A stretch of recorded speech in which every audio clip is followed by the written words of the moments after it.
The word of the day is experience. First of all, before we go anywhere further with the word of the day, I want to point something out. This load of towels right here belongs to my son Caleb. It's not that we don't do laundry around here and just leave it sitting around all the time. It's just that we've had 2 students come home from college and bring all their belongings, and we've got stuff everywhere. Now back to the word of the day. The word of the day is experience. When I was in college, I went home with one of my roommates. He is now my best friend in the world. This has been about 30-something years ago, so it's quite a while ago.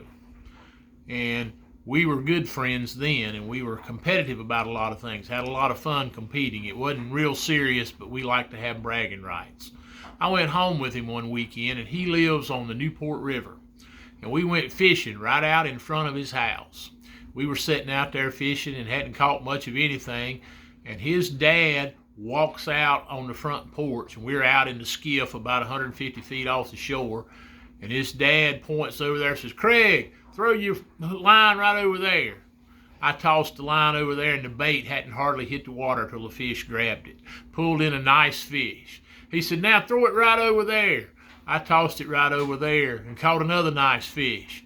My roommate was sitting in the boat, and I heard him muttering, and I turned around and looked, and he was saying, "I wish you'd go back in the house off the porch." But the reason that he knew where to throw the line was because he had experience. He had lived and worked in that river all his life. The river was a source of food for him, of income for him, and for recreation, and he knew that river well. He had experience. I've been thinking about this as we've been going through this, and people have talked about how bad it is and how terrible it is, and when I think about it, I think about both of my grandfathers. Both of them were born in 1909. Both of them lived through World War I. They were children. About the time they became grown men, they lived through the Great Depression. They were newly married and starting their families. A few years later, they lived through World War II. And then they've lived through a lot of things since then, like the polio epidemic and the Korean War and the Vietnam War. They both lived long enough to see those things.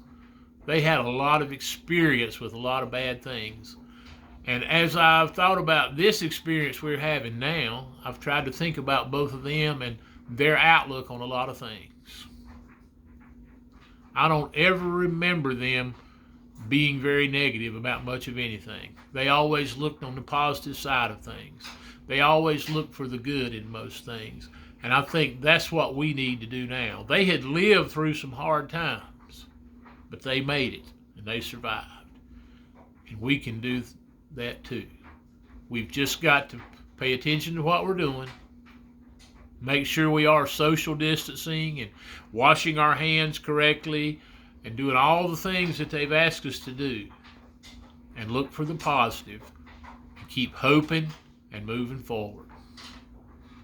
We need to learn from their experience. Have a good day.